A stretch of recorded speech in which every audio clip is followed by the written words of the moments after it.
Hello YouTube, welcome back to the channel.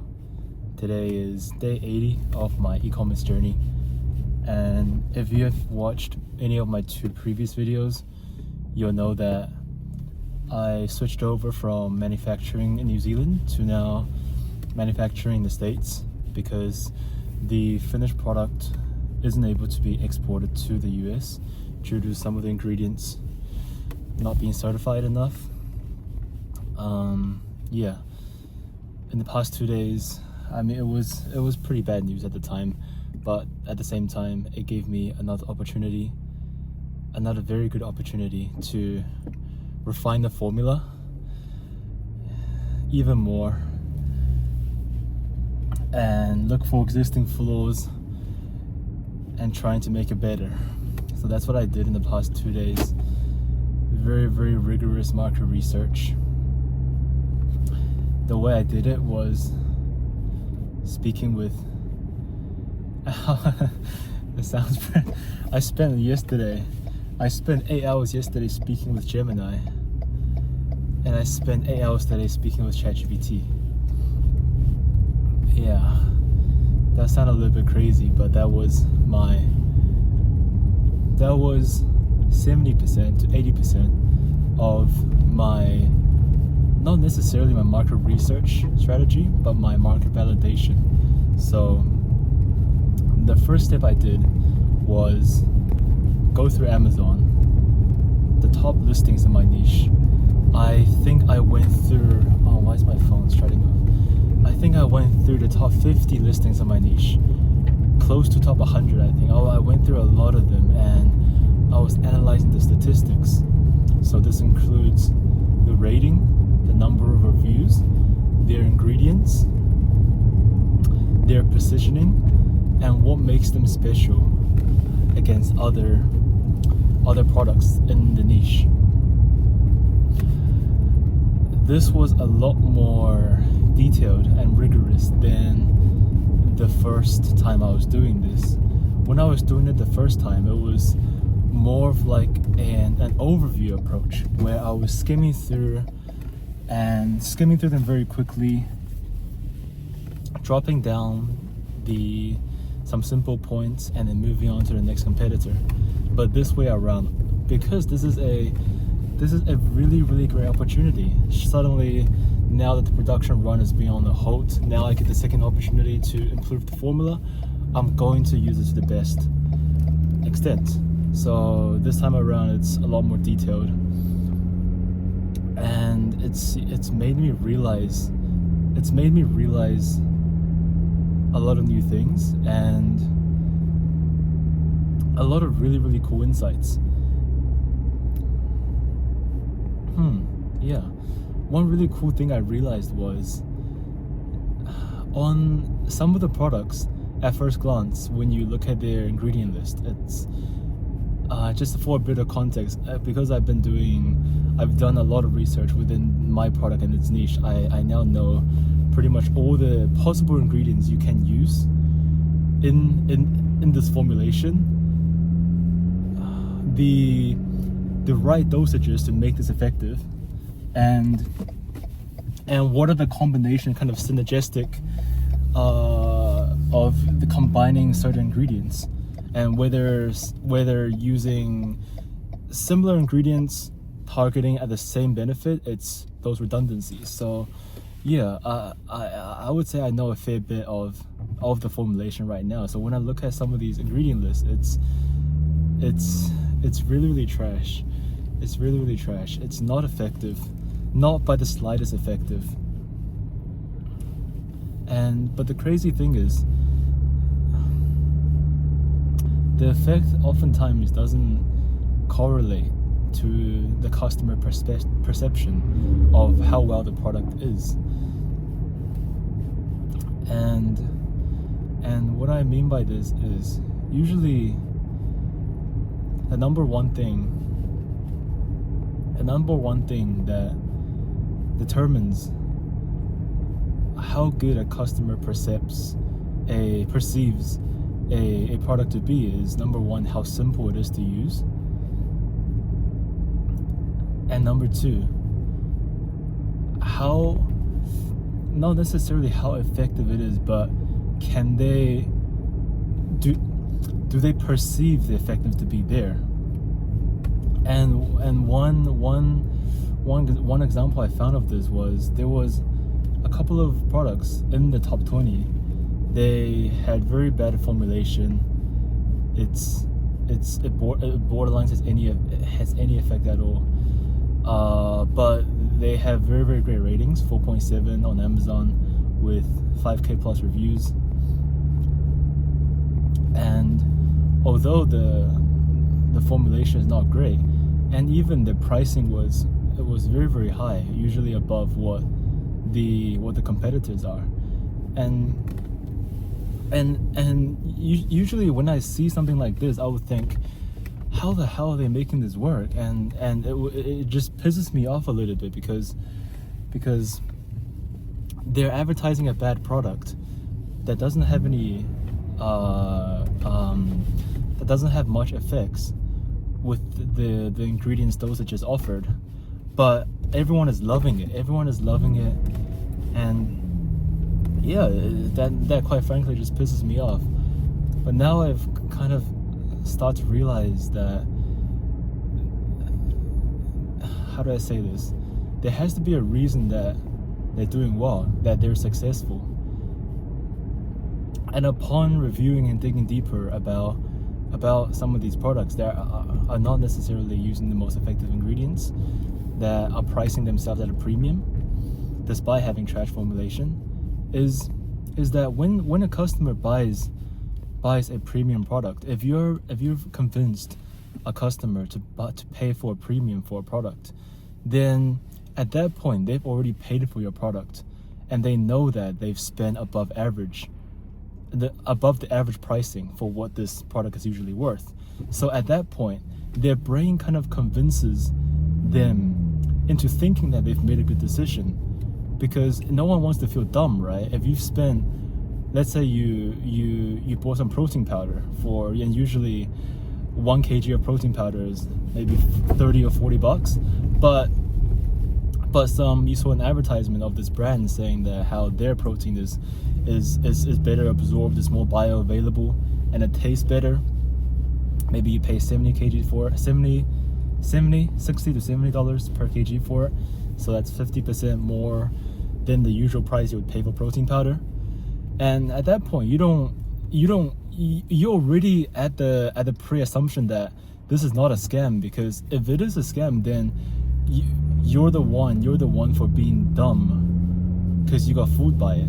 So naturally, when we pay a premium for something, we like to trick our brains into thinking that this is actually working for us. And it's not 100% tricking. It's more or less being hyper focused on every single detail that could be a clue suggesting that this is working for us. So maybe it's you take this product, then you start to notice every single little detail, you start focusing on every little thing, and if there is a slight benefit in one of these areas, your brain is going to amplify that and think, oh yeah, this is clearly working. No wonder this is a premium product because of this XX benefit, or made me feel whatever.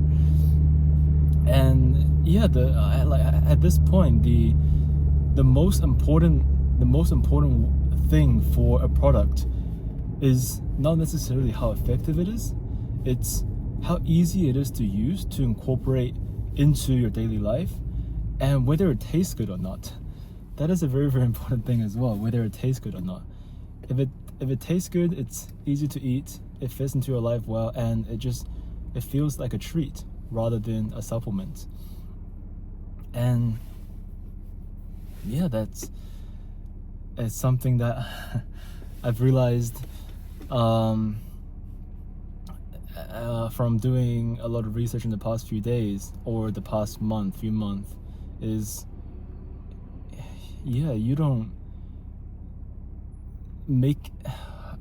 there's more than one way to make a product successful. And when I looked at products before that didn't fit my definition of success, I feel like they're scamming the customers. they're ripping someone off when in reality they could. But from a businessman's perspective, there's way more than just one way and one angle to be successful with a product. So that's something that I kept in mind when doing my research and analyzing the competitors. And yeah, that's made me realize a lot more than I could before. Stripping away all my pre-assumptions and going there without any biasm is the best way to approach market research. So I would go through Amazon, go through the reviews, especially the bad ones. It's very, very important to look at bad reviews on Amazon. I would like to think that Amazon reviews is quite reflective of how well the product is, because they do have some pretty strict measures in terms of their collecting reviews, and there are some serious consequences if a brand tried to fake reviews, trying to get their relatives, friends to fill out reviews. I think Amazon, their database, whatever, can actually track down who is related to who. Yeah, they've got probably got some large social network that can track down who your friends and relatives are. So it is quite unbiased in terms of Amazon reviews.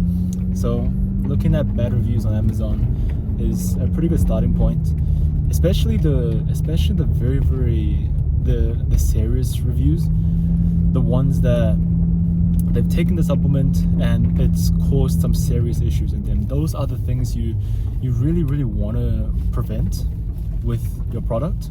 So that's the number one priority for me. I focus on those reviews and try to make sure that my product, the ingredients I use and the manufacturer I will work with is quality controlled, and the ingredients I choose is not overdosing on any of the ingredients, and making sure that I'm using fully researched ingredients and making sure they're safe for all sort of consumption. So yeah, so after the Amazon research phase, it was just talking with the large language models. So I was speaking with Gemini yesterday for a solid 7 to 8 hours, I think. And from doing, I've never done, maybe I have for 3 or 4 hours, but I've never had a conversation for 7 to 8 hours before with any chatbot. And it's made me realize that the power of these large language models is only as well as your. Okay, I'm talking specific about conversations. The quality of the output and feedback from the chatbots in the conversation with you is purely dependent on your level of output and insight as well. If let's say Gemini is giving you thoughts, feedback, and validation on your ideas at a 7 to 8 out of 10, but your input is very, very low effort. It's just one sentence, 2 sentences, maybe it doesn't even make sense. It's not grammatically correct, but grammatically it doesn't matter, but logically it doesn't make sense. You're speaking gibberish and hoping that the AI will just correct you and guide you in the right direction. But it's kind of the other way around. You really have, it's more of you're the person in control and you're steering the direction of the conversation.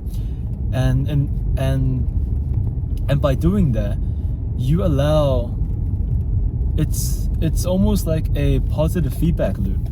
So Gemini would, or ChatGPT or Claude, whatever, would give you a output. Then you would apply your research, your insight, and argue back against this. Say, this is actually what I think. This part is wrong. And yeah, so you're picking the flaws in its responses, because although it has the data of all the billions of information on the internet, it's not fully up to date, and it still misses that the human's ability to critically think. So obviously it will have some flaws, so you need to pick out those flaws and then apply what you have researched, what you've gathered, so that it has more information, and then it will build on top of what you've said. I might say, hey, and you really have to tell it to be critical, because AI with chatbot, I've realized they're usually quite lenient with the thing they say, especially ChatGPT. ChatGPT is very, very biased towards you. It always wants you to it makes you feel good, so it will say, yeah, whatever you say, yeah, that sounds good to me, whatever, blah blah blah blah. But Gemini is a little bit more critical. It's a bit more honest. Even then, you still have to tell it to hey, look, I need you to be critical and give me good feedback. Yeah. So just making sure it knows. So wait, what was I saying? Yeah, so you're the one steering the direction of the conversation, and it's a positive feedback loop. So it will say something, you would critique on it, give your output, and then it will do the same.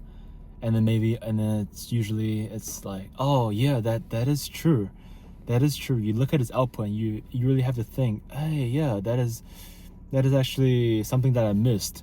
And now use that missed knowledge, then combine with some other knowledge that you've researched in the past, and then feed it back to Gemini, and the conversation continues from there. I cannot stress enough how much that deep level of conversation with a large language model has helped with my research process. You're speaking with the entire internet's worth of information. Unless you are able to steer it into the right direction, into giving the feedback that you really need, it's not going to know what you really want and what you're really after. So usually if I was to look through my conversation, we know that AI chatbots, they give very, very long outputs. But if you looked at my inputs, it's almost a similar length. So it would be a 500 word output, and then I would just be typing for, 10-15 minutes, thinking about what they just said about my idea, and yeah, building on top of that. And yeah, that's made me realize so much about my formulation. It's made me realize so much more about the market and my positioning, as well as my launch strategy. So I spent 8 hours yesterday, and today I wanted to do the same thing with ChatGPT, because obviously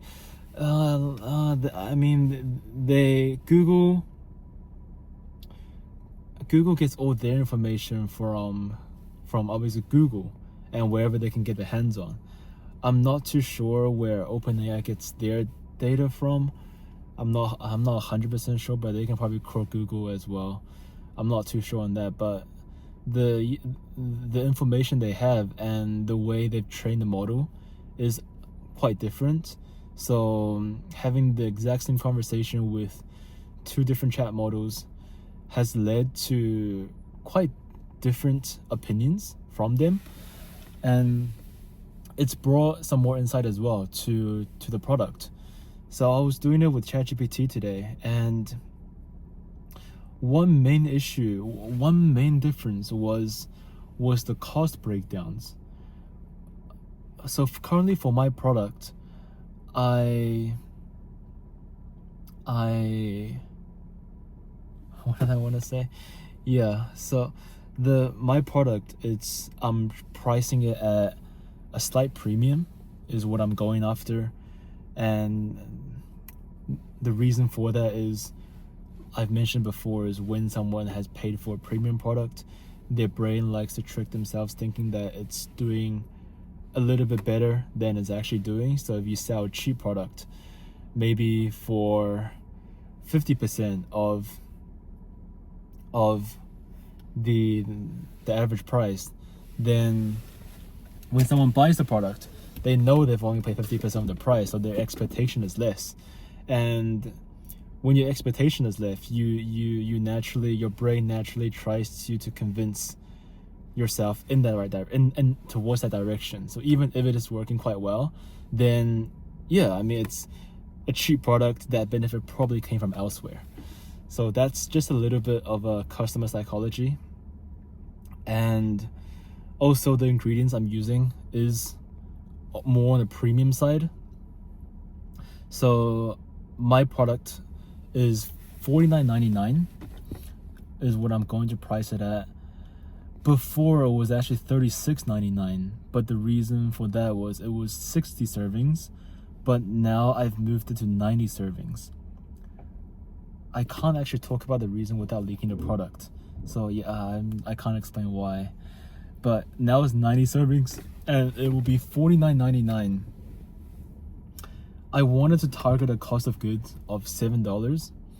So I was having a deep conversation with Gemini saying, is this possible?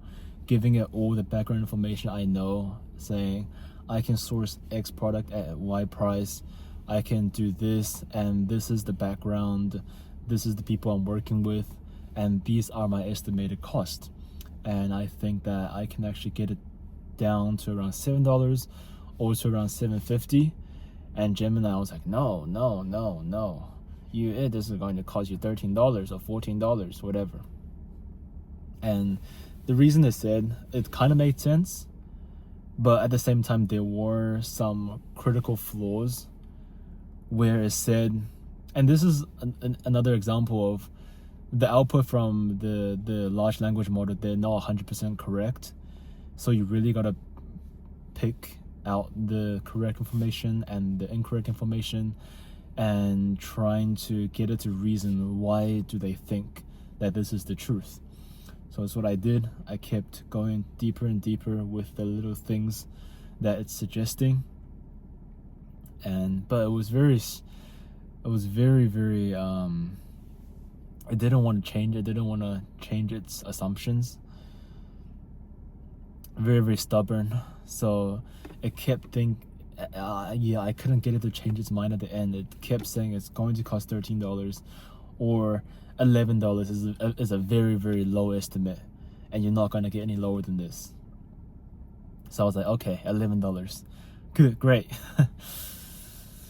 The US manufacturers, they usually have a much higher minimum order quantity than the ones in New Zealand because of the scale. The factories are a lot larger, the machines are a lot larger, so one production run is a lot bigger than what they have here in New Zealand. So for my current weight for one product, it's the minimum order quantity is going to be around 3,500.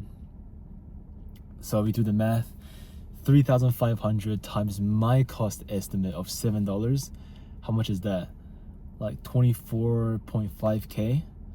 So it's going to cost 24.5k for me to run the first production run. That is so expensive.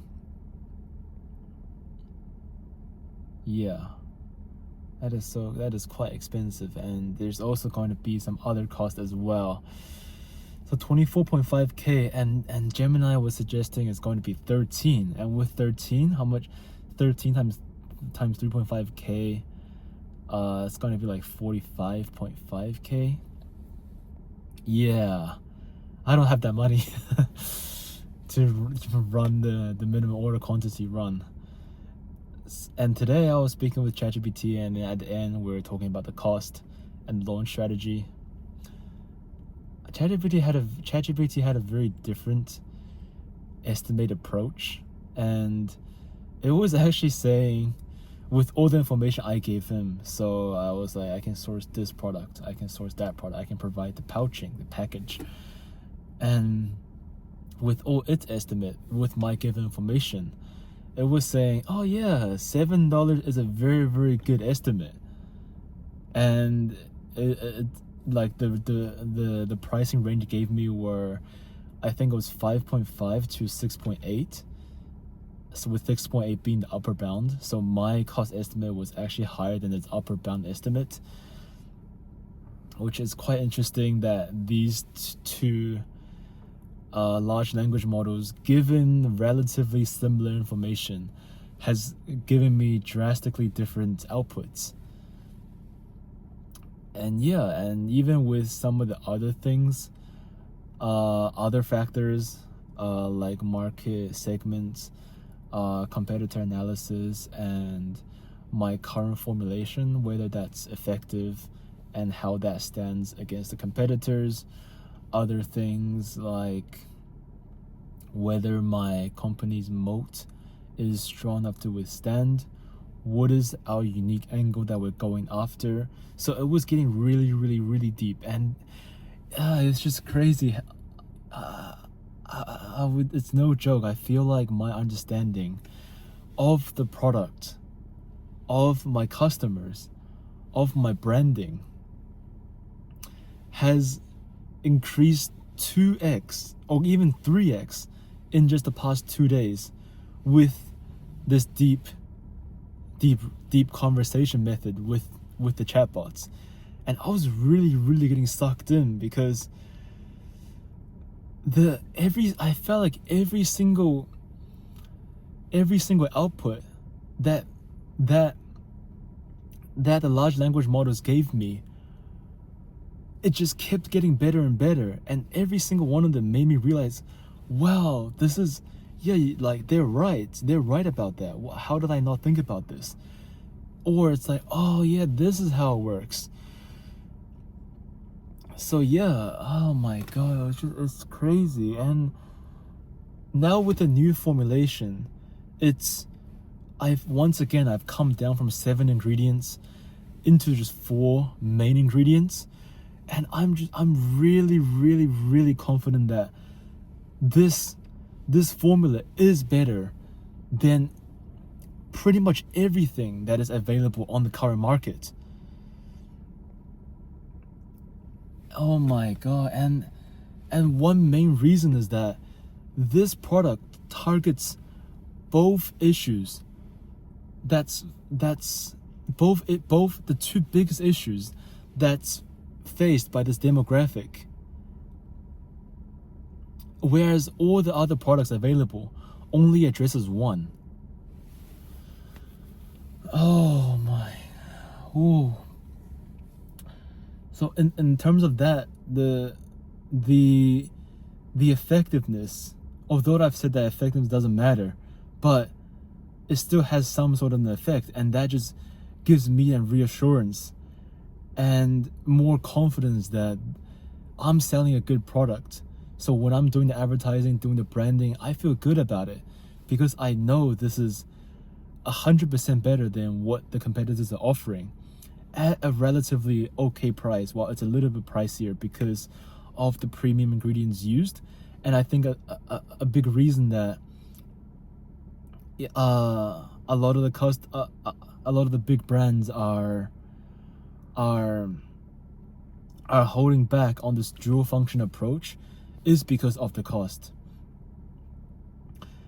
I'm not saying that my product. Wait. I just lost my train of thought. Okay, no, this video is getting too long. I'm not gonna get too in depth about that. But I'm just gonna say I'm feeling more confident than ever. The only worry I have right now, everything is produced in US now, so there's no problem with the shipments.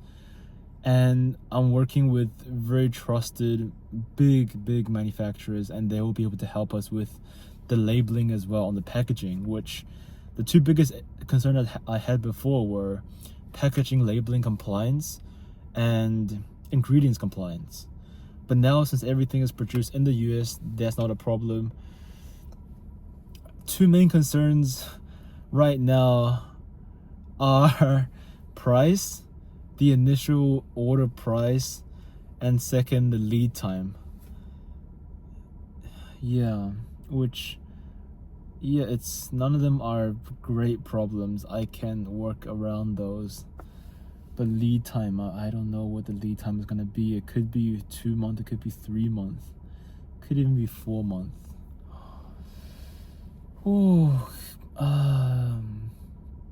So it's June right now. If it's gonna be 4 months, then it's going to be October until this is launched. And I'm so eager. I have this fire in me that I need this out there now.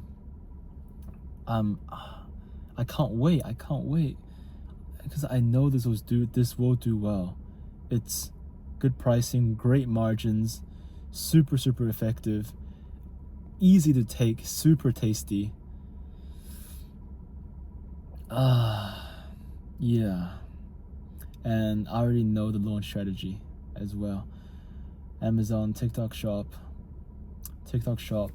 and TikTok to spread the awareness, get the engagement, and then capture the audience with Amazon and Google search. We're also working with a pretty good Amazon agency in the US to launch on Amazon, get that set up, and they only charge a percentage of revenue, so they don't make money unless they make money for us, which is great.